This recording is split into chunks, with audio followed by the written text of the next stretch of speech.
now available in paperback and e-readers. Isis, Bride of Dracula. Goddess Next Door and John Haynes team up to take on the Dark Vampire Lord in this action-packed Isis series adventure. Get Isis, Bride of Dracula in paperback and e-readers at online booksellers today.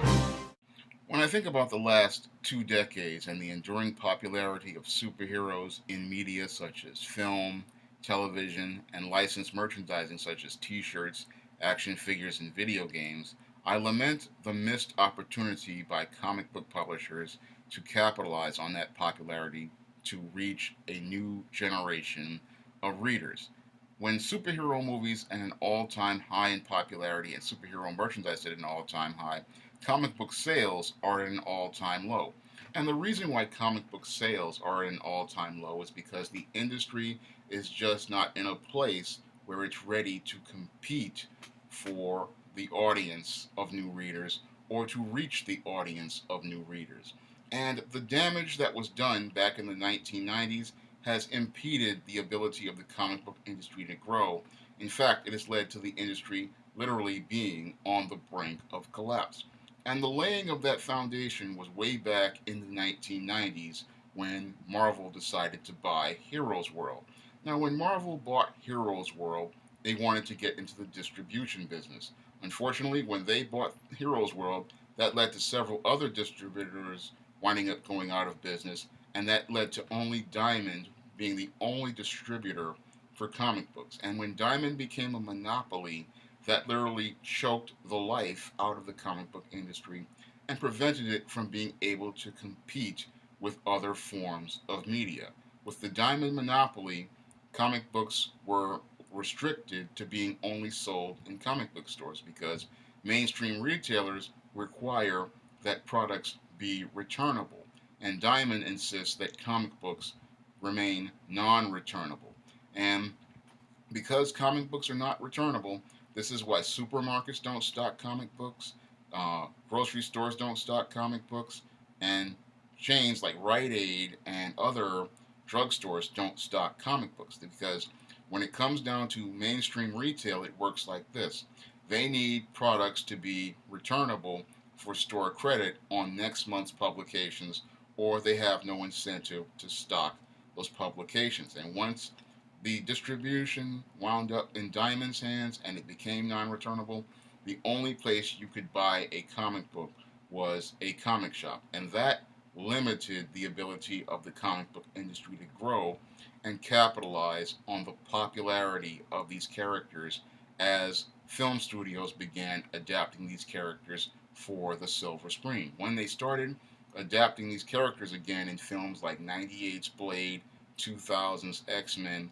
and 2002 Spider-Man, they had no way of being able to synergize comic sales with the merchandising of these films because comics were limited to the comic shop. Now they could get some trade paperbacks to places like Barnes and Noble and Amazon, but again, that was online retail, and online retail wasn't as strong back in 2002, and still is not really as strong as it would be if comics were distributed all over in other retail venues. And the thing that's holding it back is the archaic, obsolete distribution system of Diamond and Diamond's non returnable policy. Because Diamond's non returnable policy does not, again, give retailers incentive to stock comic books. Now, the other thing that has led to a missed opportunity in comic books is that we had comic publishers who did not know how to synergize their character storylines with the release of these movies. When I take a look at Marvel's editorial at the time of your Joe Quesadas and your Dan Didos at DC, they really weren't really focused on synergizing their comic products with the release of these films in order to reach the larger audience of casual readers. Most of them were focused on the comic audiences that they had, but not trying to expand to reach new audiences through synergizing the release of comic storylines with these movies. I look at Marvel and they dropped a lot of balls as related to reaching new readers that were looking to go to the comic shop to discover these characters. And when I think about the missed opportunities, I think about during the time of Spider-Man coming out in 2002, we had them talking about things like, I think it was the Brand New Day or One New Day, something like that. It might have been during not the first one, but maybe the second or the third one. And that was where they dissolved Peter and Mary Jane's marriage. And that really was something they shouldn't have done, because you have people want to come into the comic shop, they want to learn about Spider-Man, but they're not seeing any product on the shelf that's accessible to them. Just like with the whole Batman, you had the Dark Knight trilogy coming out, no product on the shelf that's accessible to the reader. And in 2008, we had Iron Man come out, no product that led to the character being accessible to the shelf. And with all the constant reboots that were coming up, like the reboots of several titles in 2002, like the New Avengers and all these other first wave reboots under Joe Quesada, Marvel was not in a place to really compete and reach those new readers, just as the first couple of films were coming to the theater. And when the Marvel Cinematic Universe started to roll out, we really started to see serious problems, because Marvel's publishing division was going through another reboot, and that's not a place where they were ready to access the new customer. The new customer would struggle to come in and find these characters, and then just as they're starting to get to know the characters, we get another reboot, and that was another thing that wound up tripping up comic publishers and preventing them from being able to capitalize on the opportunity to get new readers. When I look at the comic book industry, they weren't not again in a place where they're ready to compete to reach those new readers. The new readers were coming out of the theater excited and ready to go read comics, but they wound up getting tripped up because, one, they could not find comics in any place but a comic book store, and then two, when they got to the comic book store, most of the titles in some cases were rebooted, and they had to try to figure out how the continuity worked. And then three, we had the comic book publishers not really focusing on synergizing the products through a marketing campaign to get people into comics. Now, when I look at the recent things transpiring as related to Marvel Comics, I really see where they have really completely blown the opportunity. I mean, the latest reboot in 2015 was a complete disaster when you look at it as an opportunity to reach new readers. Again, we had Captain America Civil War come out, and it was one of the strongest superhero movies to date. And people came to the comic shop looking for a Steve Rogers Captain America book. And instead of them seeing a Steve Rogers Captain America book, they saw Sam Wilson in the Captain America book. And Sam Wilson, who they saw on screen, was the Falcon, and that confused them. Then they would go to the comic shop looking to see for a Tony Stark Iron Man book, and we have Riri Williams in the Iron Man book, and that confused them. And again, these were all opportunities missed because comic publishers just were not in a place to compete. And when I look at the DC side, they dropped the ball as well, because they had a Wonder Woman movie come out, and the book, again, was not in a place where it was able to synergize, because we had this New 52 a couple of years ago, and then we had this Rebirth going on. And again, not in a place where it was ready to synergize for competition. And the big problem with the comic book industry is that they just have not been in a place where they've been competitive as publishers. A competitive publisher would be thinking about making sure that their products were accessible to the new reader, and making sure that their comics were ready to reach new readers. When I look at 1989, when I was in high school, and the release of Tim Burton's Batman, DC Comics was in a way better place competitively.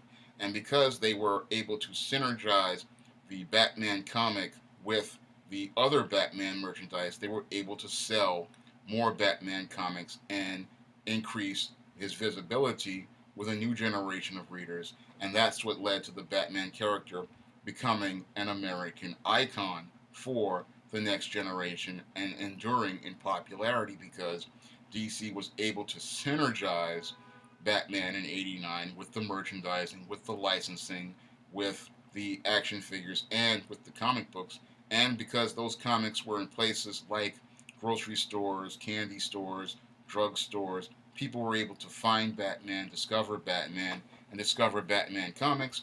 And that was what led to the expansion of the Batman franchise to the point where they were able to publish books not only featuring Batman and Batman and Detective Comics, but also publish books with Robin and Nightwing, and even spin off things like Young Justice, because all of those came out of the Batman brand because they were able to synergize and reach those new readers. And as those new readers came in, they began to discover other books in the DC universe. But I have not seen any sort of business strategy towards reaching new readers, and that's really sad because here you have superheroes at the height of their popularity, making billions of dollars at the box office and making billions of dollars in merchandise sales on video games, action figures, and other merchandise.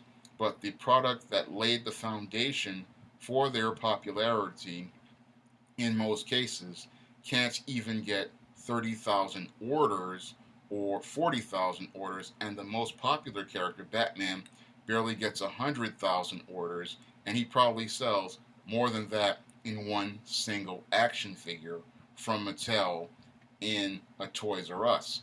But he can't sell that many comic books because the industry just isn't in the right place, and it doesn't have the right people in place to lay down a vision for allowing the industry to set a new direction for the 21st century. And when I take a look at the comic book industry, they have not been competitive since the late 20th century, and they continue to stumble and bumble in the 21st century. And all we have to do is take a look at the Comic-Con orders to see how bad things are as related to the comic book industry and the opportunity that has been missed over the last 2 decades to reach an entire generation of new readers. We have all these programs out here in addition to these movies, such as these animated programs like the Teen Titans cartoon that came out in the early 2000s, the Legions of Superheroes, the Batman. All these cartoons were getting us a whole new generation of fans along with these movies, but the comic book industry was just not in a place to compete, and because it wasn't in a place to compete, they wound up missing an opportunity to get a whole new generation of readers and have a whole new generation of fans who would be out here ready to buy comics, but because no one in editorial at your Marvels, your DCs, your Image, your Archies, none of them were ready to reach those new readers, they weren't in a place to capitalize on that opportunity to turn their industry completely around and go from 40,000 orders to 400,000 sales. If you'd like to see me make more videos like this, you can donate to my Patreon by clicking the link in the description box. And if you want to try some of my SJS Direct publications like the ISIS series, the E-Steam series, The Temptation of John Haynes, or the Spinsterella trilogy, you may do so by clicking the link to Amazon.com. That's all I have to say for this video. You can comment, rate, and subscribe.